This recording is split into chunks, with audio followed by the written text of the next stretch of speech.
Hello everyone, कैसे हैं आप सभी। I hope so that you all are well. तो आज हम लोगों को पढ़ना है सेल साइकिल और सेल डिवीज़न। और ये जो वीडियो होने वाली है बहुत ज़्यादा इंटरेस्टिंग होने वाली है। और आप लोग चैनल को सब्सक्राइब कर देना, वीडियो को लाइक कर देना अगर आपको अच्छी लगे, और शेयर कर देना। और कमेंट आपको तब करना है अगर आपको कोई डाउट हो या फिर कुछ ऐसे ही कुछ तारीफ़ वारीफ़ करनी हो तो कमेंट में आप कर सकते हैं, ठीक है। और अगर चैनल को सब्सक्राइब अभी तक नहीं किया है तो वो कर देना। और स्टार्ट करते हैं इस चैप्टर को बिना किसी देरी के। तो चलिए लेट्स स्टार्ट द क्लास। हमारा जो चैप्टर है उसका नाम है cell cycle and cell division. अब सेल साइकिल का मतलब क्या है कि हमारी पूरी जितना भी पूरा जो हमारी साइकिल है जिसके अंदर हमारा सेल जो पूरा डेवलप हो रहा है, पूरी उसकी ग्रोथ हो रही है, तो वो हम लोग सेल साइकिल के अंदर पढ़ेंगे। और सेल डिवीजन होता है हमारे पास जब हमारा जो सेल है वो एक सेल है और उससे वो डिवाइड होकर एक नया सेल बना रहा है, तो उसको हम लोग कहते हैं सेल डिवीजन, ठीक है। अब हम लोगों को इसे पढ़ना है। पहले हम पढ़ेंगे सेल साइकिल, उसके बाद सेल डिवीजन, और बाकी के आगे सारी प्रोसेस हम पढ़ते चले जाएंगे, ठीक है। तो जितना हो सकेगा इस वीडियो में मैं कवर कर पाऊंगा तो मैं वो कवर कर दूंगा, ठीक है। तो चलिए स्टार्ट करते हैं। Cell cycle, the cell cycle is a series of events including growth and division that the place in a cell which led to the duplication of its DNA and subsequent divisions of the cell into daughter cells is called cell cycle। अब cell cycle एक ऐसी series है events की। कैसे events मतलब जो भी उसके अंदर काम हो रहे हैं उन सब की एक वो पूरी सीरीज़ बना रखी है जो कि एक सेल के अंदर टेक प्लेस होती है, यानी कि एक सेल के अंदर वो ये सारी चीज़ें कराई जाती है। सेल साइकिल के अंदर ही सेल आ रहा है तो सारा काम सेल के अंतर्गत हो रहा है, सेल के अंदर हो रहा है सारा काम ये, ठीक है। मतलब सेल से रिलेटेड है। और जो कि क्या काम करवा रहा है, एक सेल से दूसरा सेल बनाने के लिए हमारी हेल्प करेगा ये। मतलब सेल की डुप्लीकेशन या फिर सेल की रेप्लिकेशन हम कह सकते हैं। देखो ये लिख रहा है यहाँ पर सेल्फ की डुप्लीकेशन, ठीक है। तो सेल्फ की डुप्लीकेशन कराएंगे यहाँ से हम, और डिवीजन होगा तो उसे हम सेल की डुप्लीकेशन कहते हैं। तो सेल डिवीजन के बारे में पढ़ते हैं अब क्या है। Cell division is a method by which new cells are originated from pre existing cells. अब इसमें हमें कहा गया है कि जो एक नया सेल है वो नया सेल कैसे बन रहा है। पहले अगर कोई सेल होगा उस सेल से फिर वो जब उसकी रेप्लिकेशन होगी या डुप्लीकेशन होगी तो उससे एक नया सेल बनेगा। तो ये हमारे पास क्या थ्योरी निकल के आई कि हमेशा जो कोई नया सेल होता है, नया सेल, ठीक है, वो नया सेल कैसे बनता है, एक प्री एग्जिस्टिंग सेल से बनता है। पहले से ही कोई अगर सेल होगा, मान लो ये कोई सेल है और इसमें से ही फिर डिवाइड होकर एक और नया सेल बनेगा जिनको हम लोग डॉटर सेल बोलते हैं। दो सेल बनेंगे, मतलब ये एक तरह से हमारा पेरेंट सेल ही हो गया, वही जो पुराना था, और ये एक नया बना हमारे पास डॉटर सेल, ठीक है। तो इन दोनों को हम लोग डॉटर सेल बोलते हैं। अब हम आगे पढ़ते हैं। The new cells need to be produced for growth, development, replacement, repair and reproduction. जो नए सेल हैं वो क्यों प्रोड्यूस हो रहे हैं, वो एक तो हमारी बॉडी की ग्रोथ के लिए। अब एक बात बताओ, अगर मेरी बॉडी के अंदर अगर सेल जो है डिवाइड नहीं होंगे, अगर जैसे कोई सेल है वो डिवाइड नहीं हो रहा, तो फिर वो जगह कैसे घेरेगा और हम स्पेस कैसे घेरेगा हमारे शरीर के अंदर, और शरीर जो है आगे कैसे बढ़ेगा, ठीक है। फिर आती है बात डेवलपमेंट की। अब डेवलपमेंट कैसे होगा, डेवलपमेंट वाली भी बात वही होगी कि अगर जब तक सेल जो है डिवाइड नहीं होगा तो शरीर के अंदर डेवलपमेंट नहीं हो पाएंगे। अब रिप्लेसमेंट का मतलब होता है कि अगर मैंने एक सेल से दूसरा सेल बना दिया और जो पहले वाला सेल था कोई भी वो ख़राब हो गया है, तो उसकी जगह नए वाले सेल का जो काम है, अब नया वाला सेल अपना काम करेगा, वो वहाँ से हट जाएगा, वहाँ से डाइजेस्ट कर दिया जाएगा। फिर आती है बात रिपेयरिंग की। अब मेरे मान लो चोट लग गई हाथ में, मेरे मान लो उंगली में चोट लग गई, मेरे मान लो पैर में चोट लग गई। अब पैर में चोट लगने के बाद अब वहाँ पर जो हमारे सेल्स हैं वो सेल वहाँ पर काम करेंगे और सेल रिपेयरिंग करेंगे किसकी, जो हमें वहाँ पे चोट लगी हुई है, वहाँ पे नए सेल्स बनेंगे और वो सेल्स क्या काम करेंगे, वहाँ पे रिपेयरिंग का काम करेंगे। अब एक सबसे लास्ट चीज़ आती है, वो आती है रिप्रोडक्शन। अब रिप्रोडक्शन का क्या हिसाब है, अब जो हमारा रिप्रोडक्शन होता है उसके अंदर भी सेल डिवाइड होते हैं, तो ये मतलब बहुत ज़्यादा इंपॉर्टेंट है सेल डिवीजन। अगर सेल डिवीजन ना हो तो हम मर भी सकते हैं, हमारे साथ कुछ भी हो सकता है, ठीक है। क्योंकि देखो, अगर मैं आपको एक बात और बता दूं, अगर सेल डिवीजन ना हो, मेरे कहीं चोट लगी, वहाँ से खून बहता रहेगा। अब वहाँ पे अगर सेल जो रिपेयरिंग अगर ना करे तो वहाँ से खून बहता रहेगा, तो एक आदमी की डेथ भी हो सकती है लगातार खून बहने की वजह से, एक्सेस ऑफ ब्लीडिंग की वजह से एक आदमी की डेथ भी हो सकती है, ठीक है। अब आगे पढ़ते हैं। All organisms of a species contain an even number 2n of chromosomes in their somatic or body cells. जो क्रोमोसोम्स हैं वो 2n नंबर में है, मतलब हमारे अंदर क्रोमोसोम्स कितने हैं, 23 पेयर हैं, यानी कि टोटल 46 है हमारे अंदर क्रोमोसोम, ठीक है। ये देखो 46 हमारे अंदर क्रोमोसोम्स हैं। और अगर मैं इनको पेयर में बात करूँ अगर मैं इनकी, तो ये बन जाते हैं मेरे पास 23 पेयर्स, ठीक है। अब मैं आगे चलता हूँ, तो आगे क्या कहा गया है हमसे, cell division leading to growth, development, repair and replacement is called mitosis. अब एक चीज़ देखते हैं हम लोग कि जब ग्रोथ हो रही है सेल डिवीजन के, अगर सेल डिवीजन से ग्रोथ हो रही है शरीर की ग्रोथ हो रही है, डेवलपमेंट हो रही है, शरीर की डेवलपमेंट हो रही है, कहीं चोट लग रही है वहाँ पे रिपेयरिंग हो रही है, और सेल की एक सेल ख़राब हो गया दूसरा सेल आ गया वहाँ रिप्लेसमेंट हो रही है, तो इस सब चीज़ों को हम लोग कहेंगे माइटोसिस। और अगर जो सेल डिवीजन है वो किस चीज़ के लिए काम आ रहा है, अगर वो रिप्रोडक्शन के काम आ रहा है तो उसको हम लोग मियोसिस कहेंगे। उस वक्त हमारे जो सेल साइकिल है उसके कुछ फेज़ हैं। फेज़ कैसे हैं? एक तो हमारे पास है इंटरफेज़, ठीक है, इंटरफेस, रेस्टिंग और नॉन डिवाइडिंग फेज। इसके अंदर, इस फेज के अंदर कोई डिवीजन नहीं हो रहा, सेल का पूरा कोई भी डिवीजन नहीं हो रहा है, रेस्ट में है सेल हमारा, जैसा होता है वैसा का वैसे ही है। फिर आता हमारे पास माइटोटिक फेज। अब जो माइटोटिक फेज है इसके अंदर हमारा जो सेल है वो डिवाइड होने लगता है, वो पूरा का पूरा उसके अंदर डिवीजन हमारा दिखाया जाता है माइटोटिक फेज के अंदर। तो पहले इंटरफेस पढ़ लेंगे क्या चीज़ है। It is the non dividing preparatory phase during which a cell grows to its maximum size by increase in volume of nucleus and nucleolus. ठीक है, तो ये क्या कहा गया है, ये एक नॉन डिवाइडिंग प्रिपरेटरी फेज़ है, यानी कि इसके अंदर क्या होता है कि पहले एक सेल को प्रिपेयर करा जाता है डिवाइड होने के लिए, पहले उसे हम प्रिपेयर करेंगे पूरा का पूरा, उसके अंदर कोई सेल डिवीजन होता नहीं है इंटरफेस के अंदर, बस खाली प्रिपरेशन चालू होती है, तो वो सेल डिवीजन वहाँ पर होता हुआ दिखाई देता नहीं है हमें। और ये अपने सेल, ये वहाँ पर ग्रोथ होती है बस सेल की, वो नहीं होता, क्या कह रहा था मैं अभी, डिवीजन नहीं होता, सेल की खाली बस ग्रोथ होती है, जितना मैक्सिमम साइज़ वो अटेन कर सके।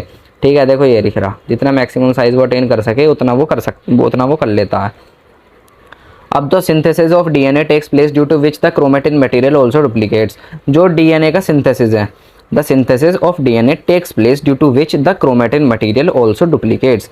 जब डीएनए का सिंथेसिस होता है, जब डीएनए की प्रोडक्शन होती है हमारे न्यूक्लियस के अंदर जो क्रोमोसोम्स है वहाँ पर, तो वहाँ पर क्या हो रहा होता है, क्रोमेटिन मटेरियल डुप्लीकेट हो रहा होता है, क्रोमेटिन मटेरियल की रेप्लिकेशन हो रही होती है, मतलब एक क्रोमेटिन फाइबर से दूसरा, मतलब क्रोमेटिन फाइबर के, हाँ क्रोमेटिन फाइबर ही होता है उस समय पे, क्रोमोसोम वो जाके बाद में बनता है जब डिवीजन हो रहा होता है, तो जो क्रोमेटिन मटेरियल है वो भी डुप्लीकेट होना चालू हो जाता है। इंटरफेस इज डिवाइडेड इनटू 3 सब स्टेजेस। जो इंटरफेस है उसको 3 सब स्टेजेस के अंदर बांट दिया गया है। एक हमारे पास G1 फेस, एक हमारे पास S फेस और एक है हमारे पास G2 फेस। अब G1 फेस के अंदर क्या हो रहा है, volume of cytoplasm increases, RNA and protein synthesis takes place. जो साइटोप्लाज्म की वॉल्यूम है, अब मान लो मेरे पास कोई ये सेल है, अब इस सेल के अंदर यहाँ पर जितना भी साइटोप्लाज्म भरा हुआ है, अब उस साइटोप्लाज्म को क्या होता है, इसका वॉल्यूम इंक्रीज होता है, यानी कि साइटोप्लाज्म और ज़्यादा बढ़ रहा है यहाँ पे। तो इसलिए जब वो बढ़ रहा है ना, तो यहाँ पे सेल की भी जो स्ट्रक्चर है, जो सेल का जो साइज़ है वो और ज़्यादा इंक्रीज़ होगा। ठीक है, ये चीज़ हो गई। अब मैं आपको और बता देता हूँ उसके अंदर पढ़ के, आरएनए एंड प्रोटीन सिंथेसिस होता है, आरएनए का सिंथेसिस होता है जो हमारा डीएनए आरएनए भी बनाता है, और प्रोटीन का सिंथेसिस होता है, यानी कि प्रोटीन की फॉर्मेशन आरएनए करता है। तो मतलब ये साइकिल ऐसे होती है, देखो मैं आपको समझा दूँ एक बार। जो हमारे पास डीएनए है, डीएनए क्या बना रहा है, डीएनए बना रहा है आरएनए, और जो आरएनए है, आरएनए बना रहा है हमारे पास प्रोटीन। क्या बना रहा है आरएनए हमारे पास, प्रोटीन बना रहा है। तो डीएनए से आरएनए, आरएनए से प्रोटीन, ऐसे होता है काम। अब आगे बढ़ते हैं इसके अंदर। तो the cells which stop dividing enter in G0 phase. अब अगर कोई ऐसी सेल है जो कि डिवाइड करना बंद कर देती है, अब वो डिवाइड करना नहीं चाह रही, प्रिपेयर नहीं हो रही डिवाइडिंग के लिए, तो उसको हम लोग किस फेज़ में डालते हैं, G0 फेज़ के अंदर डाल देते हैं, G0 फेज़, या इसे हम लोग G0 फेज़ भी कह देते हैं। G के नीचे यहाँ पे नॉट लगा हुआ होता है या फिर 0 लगा हुआ होता है, तो इसको हम लोग G0 फेज़ कहते हैं। इसको, इसके जो इंटरफेस है इसके अंदर इसे काउंट नहीं करा जाता, क्योंकि ये तो एक बहुत ज़्यादा रेयर केस हो गया। अगर कोई सेल नहीं करना चाह रहा डिवाइडिंग तो हम उसको G0 फेज़ में डाल देते हैं, बाकी तो हमारे पास ये 3 ही होते हैं। ठीक है, अब आगे बढ़ते हैं एस फेज़। एस फेज़ क्या है, synthesis of DNA takes place. अब यहाँ पर आप लोगों को याद रखना है, ये जो एस फेज़ है ना, एस फेज़ से आप लोगों को सिंथेसिस ऑफ डीएनए याद रखना है। ठीक है, ये जरूर, ये क्वेश्चन बहुत ज़्यादा इंपॉर्टेंट है। ये जो तीनों जो पॉइंट आ रहे हैं ना सामने, G1 phase, S phase, G2 phase, ये तीनों बहुत ज़्यादा इंपॉर्टेंट है। अब G2 फेज़ के बारे में पढ़ते हैं। Necessary spindle proteins are synthesise, synthesis of RNA and enzymes takes place. अब जो हमारे अंदर जो हमारे सेल्स है जो हमारे अंदर, उनकी spindle proteins are synthesised, spindle वहाँ पर जो बनने लगते हैं।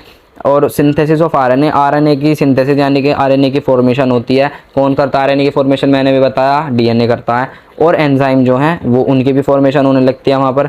एंजाइम्स हमारे बहुत ज़्यादा सेल डिवीजन के लिए काम आते हैं, उनकी भी फॉर्मेशन वहीं होती है। The cell is quite active metabolically during this phase and several process occur at this time like DNA synthesis. जो हमारी सेल है वो इस टाइम पर बहुत ज़्यादा एक्टिवेट होती है, यानी कि एक्टिव होती है बहुत ज़्यादा इस फेज़ के अंदर। कौन से फेज़ में, G2 फेज़ में बहुत ज़्यादा एक्टिव होती है। Thus no alternative is left for the cell except to divide by the process of mitosis। अब इसके बाद सेल के पास कोई चारा नहीं बचता तो उसे अब डिवाइड होना ही पड़ता है। तो अब सेल डिवाइड होगी हमारी। अब ये एक डायग्राम है, इस डायग्राम को आप लोग एक बार देख लेना ध्यान से, ठीक है। ये पूरा डायग्राम आप लोग देख लेना, मैंने यहाँ छोड़ दिया है, इसका स्क्रीनशॉट ले लो, जैसे भी करना हो वैसे कर लो। सारी चीज़ वही है जो अभी ऊपर समझाई थी, ये बस डायग्राम समझने के लिए होता है। अब आते हैं हम लोग माइटोसिस पे। It is the dividing phase during which nucleus as well as cytoplasm divide into 2 daughter cells. अब हमारा जो माइटोसिस है एक ऐसा फेज है जो कि डिवाइडिंग फेज है, जहाँ पर हमारा सेल डिवाइड होगा ऑब्वियसली। अब इसके अंदर क्या होता है, हमारा न्यूक्लियस और साइटोप्लाज्म दोनों चीज़ डिवाइड होंगी तभी जाके हमारा सेल डिवाइड होगा। यानी कि देखो, एक जैसे मान लो मेरे पास ये सेल है और ये सेल के अंदर कोई न्यूक्लियस है। अब इसके अंदर से अगर मैं खाली इसे डिवाइड कर दूँ, सिर्फ खाली साइटोप्लाज्म को डिवाइड कर दूँ, तो पूरा सेल तो बन नहीं पाएगा, यहाँ पर बस ये रह जाएगा इस तरीके का। इसके अंदर न्यूक्लियस तो है ही नहीं, बिना न्यूक्लियस के सेल हमारा वो हो जाएगा फिर ये ए न्यूक्लिएटेड। अब हमें ऐसा तो बनाना है नहीं, हमें तो बिल्कुल डिट्टो चाहिए, उसका रेप्लिकेशन चाहिए, यानी कि उसका डुप्लीकेट बनाना है। तो हमें इसके साथ साथ यहाँ से न्यूक्लियस भी डिवाइड करना पड़ेगा। और जब हम न्यूक्लियस डिवाइड कर देंगे तो 2 टोटल सेल बनेंगी, एक न्यूक्लियस इसके अंदर भी होगा और एक अगले वाले के अंदर भी होगा न्यूक्लियस, ठीक है। तो ऐसे होती है हमारी माइटोसिस फेज जो है। अब इसके अंदर 2 डॉटर सेल बनती है, वो मैंने आपको बता दिया। It is studied under 2 parts, karyokinesis, cytokinesis. अब इसको देखो आप, ये 2 पार्ट्स के अंदर पढ़ा जाता है, कैरियोकाइनेसिस और साइटोकाइनेसिस। अब कैरियोकाइनेसिस का क्या मतलब होता है, सबसे पहले कैरियो का मतलब देखो, कैरियो, साइटो और काइनेसिस का मतलब, 3 चीज़ों के मतलब देखने हैं। कैरियो का मतलब होता है हमारे पास न्यूक्लियस, क्या होता है हमारे पास मतलब न्यूक्लियस, न्यूक्लियस मतलब होता है कैरियो का। साइटो का मतलब हमारे पास होता है साइटोप्लाज्म, ये हमें समझ में आ रहा है, इसका मतलब साइटोप्लाज्म हो गया। अब इसका मतलब न्यूक्लियस, इसका मतलब साइटोप्लाज्म। तो काइनेसिस का मतलब क्या है, काइनेसिस का मतलब होता है डिवीजन। तो एक जगह पर हो रही है न्यूक्लियस की डिवीजन, एक जगह पर हो रही है साइटोप्लाज्म की डिवीजन। पहले क्या होता है, पहले न्यूक्लियस की डिवीजन होती है, उसके बाद हमारी साइटोप्लाज्म की डिवीजन होती है, और फिर हमारा पूरा सेल जो डिवाइड हो जाता है 2 डॉटर सेल के अंदर, ठीक है। ये चीज़ आपको याद रखनी है, ये बहुत अच्छी ट्रिक है, ये आपको आगे तक काम आएगी अगर आप लोग आगे चल के बायो लेते हो तो karyokinesis division of nucleus, it has 4 stages. Prophase, it begins with the appearance of chromosomes which have become short, thick and clearly visible inside the nucleus। अब हमारे पास पहला आता है प्रोफेज। इसके मैं आप लोगों को स्टेजेस एक बार बता देता हूँ, प्रोफेज, मेटाफेज, एनाफेज और टेलोफेज, ये सारी इसकी स्टेजेस होती हैं। उसके बाद तो हमारा अपना साइटोकाइनेसिस होता है, पूरा साइटोप्लाज्म डिवाइड हो जाता है। अब प्रोफेज के अंदर क्या होता है कि हमारे जो क्रोमोसोम्स हैं वो अपीयर होने लगते हैं। क्रोमोसोम्स कैसे अपीयर होते हैं, जो हमारे क्रोमेटिन फाइबर है वो कंडेंस होते हैं, वो गुच्छा बनाना चालू कर देते हैं अपना। अब जैसे मैंने आप लोगों को एक लेक्चर में बताया था, जिसके अंदर क्या था कि क्रोमेटिन फाइबर तो ठीक है कुछ इस तरीके के होते हैं, जैसे ये एक सिंगल टाइप ऑफ थ्रेड हो गई, ठीक है। और इसका अगर मैंने मान लो गुच्छा बना दिया, अब अगर मैं इसका गुच्छा बना दूँ तो गुच्छा बनाने के बाद ये एक तैयार होता है, जैसे कि कोई क्रोमोसोम हो, मतलब बहुत सारा गुच्छा बन के कोइल करके गुच्छा बना के कंडेंस करके उसे थोड़ा सा अंदर की तरफ मोड़ तोड़ मरोड़ के जैसे भी हो उसे मोटा सा करके वहाँ हमारा क्रोमोसोम बन जाएगा और वो हमें दिखने लगते हैं। अब जब क्रोमोसोम जो है वो छोटे होते हैं, क्यों होते हैं, क्योंकि क्रोमेटिन फाइबर जब लंबे थे तो वो छोटे ही होंगे जब मैं उन्हें कंडेंस कर रहा हूँ। अब वो थिक होते हैं, मोटे होते हैं, क्यों होते हैं, क्योंकि क्रोमेटिन फाइबर पतले थे और ये मोटे ही होंगे जब मैं इनका गुच्छा तैयार करूँगा, ठीक है। और क्लियरली विजिबल होते हैं, क्रोमेटिन फाइबर छोटे थे तो वो सही से दिखाई नहीं देते थे, लेकिन अगर ये मैं इनको सही से मोटाई में सही बना रहा हूँ गुच्छा बना के इनका, तो ये सही से हमें क्लियरली विजिबल होंगे। न्यूक्लियस के अंदर होते हैं, आपको पता ही है। अब ये देखो आप, each chromosome gets duplicated by splitting longitudinally to form 2 chromatids which are attached to each other by centromere. अब एक चीज़ और देखो कि जो हमारे क्रोमोसोम हैं, क्रोमोसोम कैसे जुड़े हुए होते हैं। अब ये देखो यहाँ पे इस वाले डायग्राम यहाँ बना रखा है, डायग्राम नोट्स के अंदर ये जो डायग्राम है इसके अंदर क्या है कि ये जो है ये एक सिस्टर क्रोमेटिड हो गई इधर वाली लेफ्ट वाली, और ये राइट वाली ये एक सिस्टर क्रोमेटिड हो गई। अब ये जहाँ दोनों ही जुड़ी हुई है ना बीच में से, इस बीच वाले पार्ट को हम लोग कहते हैं सेंट्रोमियर, ठीक है। ये रहा सेंट्रोमियर पार्ट होता है ये। अब आगे चलते हैं। The centrosome splits into 2 and then duplicates the centrioles which move towards the opposite poles of the cell. अब इसके अंदर हमारे सेंट्रोसोम होते हैं, किसमें, ये सिर्फ एनिमल सेल्स के अंदर पाए जाते हैं, ये प्लांट सेल के अंदर नहीं होते, ठीक है, ये चीज़ याद रखना। और सेंट्रोसोम जो होता है वो सेंट्रोसोम स्प्लिट होता है सेंट्रियोल के अंदर। तो एक सेंट्रियोल तो चला जाता है, जैसे मान लो ये सेल है, एक सेंट्रियोल चला जाएगा इस साइड एक पोल पर और एक सेंट्रियोल चला जाएगा इस साइड। तो दोनों के दोनों अलग अलग अपोजिट पोल्स पर जाकर जुड़ जाते हैं अपने आराम से। फिर आगे बढ़ते हैं। Each centriole is surrounded by asters. Her centriole जो है वो एस्टर्स से सराउंडेड होता है। अब हमारे सेंट्रियोल्स कुछ इस तरीके से दिखाई देते हैं हमें, एक तो ऐसी डॉट सी होती है और नीचे से एक ऐसा बेस बना हुआ होता है और एस्टर्स ऐसे होते हैं ये, ठीक है। तो इससे हमारा सेंट्रियोल जो है एस्टर से सराउंडेड होता है। और number of spindle fibres appear between two daughter centrioles. अब जब यहाँ पर एक सेंट्रियोल है, मैंने पहले सेल बनाया था ना ये, तो यहाँ पर एक सेंट्रियोल है और यहाँ पर मान लो एक सेंट्रियोल है, ठीक है। तो इसके बीच में यहाँ से स्पिंडल फाइबर बनने शुरू हो जाते हैं। यहाँ पे स्पिंडल फाइबर बने हमारे। अब प्लांट सेल की बात करेंगे तो सेंट्रोसोम इसके अंदर एब्सेंट होता है। सेंट्रोसोम एब्सेंट है तो सेंट्रियोल भी नहीं बनेंगे। So the formation of spindle fibres takes place from microtubules of the cell. अब इसके अंदर जब सेंट्रोसोम नहीं है और सेंट्रियोल नहीं है तो कैसे बनेंगे इसके अंदर स्पिंडल फाइबर? माइक्रोट्यूब्यूल्स से बनेंगे। छोटे छोटे ट्यूब्यूल्स होते हैं, उनसे हमारे जो स्पिंडल फाइबर्स हैं वो बनते हैं। The nuclear membrane and nucleolus disappear. अब क्या होता है प्रोफेज के अंदर आगे चल के? न्यूक्लियर मेम्ब्रेन, अब जैसे हमारे पास ये सेल था, इसके अंदर जो न्यूक्लियस है ये, अब इसकी जो मेम्ब्रेन है साइड वाली जो मतलब ये लेयर जो है ये डिसअपीयर होनी चालू हो जाती है। पता कैसे हो जाती है? मतलब डिसअपीयर हल्की हल्की सी दिखती है बस और गायब होनी चालू हो जाती है। और जो अंदर का न्यूक्लियोलस होता है, न्यूक्लियोलस अंदर, न्यूक्लियस के अंदर भी एक चीज़ होती है न्यूक्लियोलस, वो भी खत्म होना चालू हो जाता है, मतलब दिखना बंद हो जाता है। अब उसके बाद हम लोग देखेंगे the chromosome start moving towards equator of the cell. The chromosomes, जो हमारे क्रोमोसोम्स हैं वो कहाँ आएंगे? अब starts moving towards equator of the cell, यानी कि अभी हमारे पास सेल मैंने यहाँ बना रखा है। अब जो इक्वेटर है हमारे पास, ये जो बीच की लाइन जा रही है एक सीधी, अब यहाँ पर है। अब यहाँ पर हमारे क्रोमोसोम्स आने चालू हो जाएंगे ऐसे, यहाँ आएंगे क्रोमोसोम, मतलब समझ रहे हो ना, ये इक्वेटर के ऊपर आने चालू हो जाएंगे क्रोमोसोम हमारे।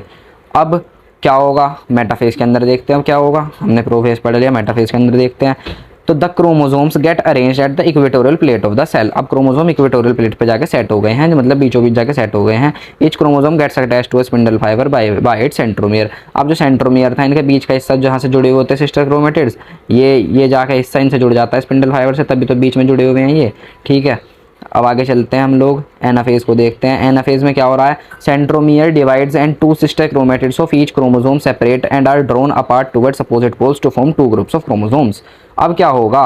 अब जो ये सेल बना रखी है मैंने, इसके अंदर से जो मैं अभी इक्वेटर पे रखे हुए थे ना, ये जो क्रोमोसोम्स अभी ऐसे इक्वेटर पे रखे हुए थे, अब ये यहाँ से हट गए। अब क्या काम करेंगे? ये टूट जाएंगे दो हिस्सों में। जब मैंने अभी सिस्टर क्रोमेटिड बना के दिखाए तो दो थे वे, अब एक सिस्टर क्रोमेटिड आ जाएगा इस वाले पोल पे, एक सिस्टर क्रोमेटिड आ जाएगा इस वाले पे, एक इस पर आ जाएगा, एक इस पर आ जाएगा, मतलब अब ये भी टूट के अलग अलग ऐसे जाके जुड़ गए अलग अलग पोल्स पे, ठीक है। अब आते हैं टेलोफेज के ऊपर। जो हमारे क्रोमेटिन या फिर डॉटर क्रोमोसोम बने हुए हैं, ये जो अलग अलग हो चुके हैं, ये एक नेटवर्क तैयार करते हैं जिनको हम लोग क्रोमेटिन थ्रेड्स कहते हैं। Nuclear membrane and nucleolus reappear. अब जो हमारा न्यूक्लियर मेम्ब्रेन जो था, न्यूक्लियस की जो बाहर वाली लेयर थी, वो अब दोबारा दिखनी चालू हो गई, और न्यूक्लियोलस जो था वो भी दोबारा दिखना चालू हो गया। मतलब इसका मतलब हमारे पास क्या निकल के आ रहा है कि अब सेल डिवाइड होने वाला है कुछ देर के अंदर, ठीक है। देखो ये पूरी की पूरी वो बना रखा है इन्होंने डायग्राम, तो इसको आप लोग देख सकते हैं, इसके आप लोग स्क्रीनशॉट ले लेना। ये सारी चीज़ वही है जो मैंने अभी ऊपर समझाई थी, इसको देख लो। ये एनिमल सेल है, इधर वाला प्लांट सेल है। इनके स्क्रीनशॉट ले लेना आप अगर पढ़ना हो तो, ठीक है। ये हो गया।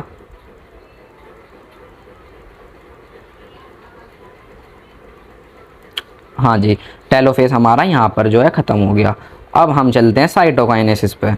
तो यहाँ पे देखो ना, अब जैसे हमारा अभी खाली वो हुआ है, क्या हुआ है अभी सिर्फ टेलोफेज हुआ है यहाँ तक, ये टेलोफेज हुआ है, ये नहीं है। ये हमारे पास साइटोकाइनेसिस का ही बन गया डायग्राम। ये हमारे पास अभी टेलोफेज हुआ है, टेलोफेज के अंदर अभी हमारे पास कैरियोकाइनेसिस हुआ है सिर्फ। अभी देखो क्योंकि यहाँ पर खाली न्यूक्लियस ही डिवाइड हो पाया। अभी मैं आपको दिखाऊँ, यहाँ पर देखो दो न्यूक्लियस बने हुए हैं ये, और इधर भी दो न्यूक्लियस बने हुए हैं, लेकिन अभी तक ये दोनों अलग नहीं हुए हैं। दो जो सेल यहाँ से जो अलग होंगे ये अभी अलग नहीं हो पाए हैं, तो अभी ये अलग भी होंगे। और अलग कब होंगे? जब साइटोकाइनेसिस होगा। साइटोकाइनेसिस पढ़ते हैं अब कॉन्स्ट्रिक्शन फरो, एक मिनट, ये रहा। Constriction furrow appears in the cell membrane at the middle of the animal cell which depends and finally splits the cytoplasm into two, thus producing two new cells. अब जो ये construction यहाँ पे बन रहा है, ये जो बन रहा है ना, ये जो यहाँ पर इधर की साइड जो गड्ढा सा बन रहा है, ये जो गड्ढा बन रहा है, इस गड्ढे को हम लोग फरो कहते हैं। फरो का मतलब ही गड्ढा होता है, छेद, मतलब थोड़ा सा अंदर की साइड को कोई डिप्रेशन पड़ रहा है, तो यहाँ पे डिप्रेशन पड़ा हुआ है ना, तो ये फरो है। और यहीं से हमारा जो सेल है वो टूटना चालू हो जाता है दो सेल के अंदर, और यहाँ से हमारे दो सेल बन जाएंगे, दो नए सेल बन जाएंगे जिनको हम लोग डॉटर सेल्स बोलते हैं। In plant cell instead of a furrow a cell plate is laid down in the cytoplasm at equatorial plate. अब देखो जो हमारा प्लांट सेल है, अब ये मैंने जो फरो दिखाया ये एनिमल सेल था, गोल वाला जो था। जब आप प्लांट सेल बनाओगे जाके एग्जाम के अंदर, तो उसके अंदर आपको पता क्या दिखाई देगा, उसके अंदर आपको ये एक प्लेट सी दिखाई देगी, समझ रहे हो, ये एक प्लेट सी दिखाई देगी, ये आपको दिखानी पड़ेगी उसके अंदर। चलो आगे बढ़ते हैं सर। तो it grows from centre to periphery, thus dividing the original cell into two daughter cells, मतलब ये 2 डॉटर सेल के अंदर डिवाइड इसको कर देगा। अब नोट पढ़ते हैं, नोट क्या लिखा हुआ, in mitosis 2 identical daughter cells are produced by division of 1 parent cell. ठीक है, ये बात मैंने आपको बता दी कि पहले एक पेरेंट सेल होगी, उससे 2 डिवाइड करके सेल बन जाएंगी, 2 सेल बनेगी, जिनको हम लोग कहते हैं daughter cell. The main aspect of this division is that the same normal chromosome number is maintained at each division of the cell. इसके अंदर मतलब जो हमारे क्रोमोसोम के नंबरिंग है वो उतनी की उतनी रहेगी, उसके अंदर कोई छेड़छाड़ नहीं करी जाएगी, क्योंकि अगर क्रोमोसोम के नंबर के अंदर छेड़छाड़ हो गई तो वो आगे जाके आपको मैं बताऊंगा, मतलब आपकी हायर क्लासेस के अंदर उसमें पता चलता है कि उससे सिंड्रोम्स होते हैं, और उन सिंड्रोम्स की वजह से जो ट्रांसजेंडर होते हैं उनका बर्थ होता है, तो वो तो नहीं होती इससे, उससे मत डरना। ये वो उसके अंदर क्रोमोसोम्स की गिनती में कोई गड़बड़ी नहीं आती, क्योंकि अगर वो गड़बड़ी आ गई तो फिर भैया वहाँ पर सिंड्रोम होता है, और सिंड्रोम होने की वजह से ट्रांसजेंडर बन जाता है कोई भी। तो आज मैंने आप लोगों को पूरी माइटोसिस वाली जो सेल डिवीजन थी हमारी वो मैंने आपको बता दी है, यानी कि पूरा कैरियोकाइनेसिस, पूरा साइटोकाइनेसिस बता दिया। अब हम अगली वीडियो में चालू करेंगे अपना, क्या चालू करना है हमें, mitosis in animal cell, mitosis in plant cell, इन दोनों के डिफरेंस से हमें स्टार्ट करना है, और बाकी हम आगे करते चले जाएंगे इस चैप्टर को। तो आज के लिए तो सिर्फ इतना ही, मिलेंगे आप लोगों से अगली वीडियो में, और वीडियो को लाइक कर देना, और डाउट हो तो कमेंट कर देना, वीडियो को शेयर कर देना ताकि आपके दोस्त यार भी देख सकें इस वीडियो को, और चैनल को सब्सक्राइब तो आप लोग ज़रूर कर ही देना, क्योंकि अगर आप अभी तक नहीं करा है तो आप लोग जो है बहुत सारा कंटेंट मिस कर रहे हो मुझसे, क्योंकि मैं मतलब बीच बीच में मैं ट्रिक ऐसी बताता रहता हूँ जो मैंने खुद भी यूज़ करी थी अपने टाइम पे जब मैंने 10th करी थी। तो आप लोगों को अगर ऐसी ट्रिक्स चाहिए तो मुझे सब्सक्राइब कर देना आप, और साथ ही साथ इंस्टाग्राम पर भी फॉलो कर लेना, मेरी आईडी है @चिराग_is_hair, तो आप लोग जाकर इंस्टा पे भी मुझे फॉलो कर सकते हो। तो चलिए आज की वीडियो में सिर्फ इतना ही, मिलेंगे आप लोगों से अगली वीडियो में, तब तक के लिए नमस्कार।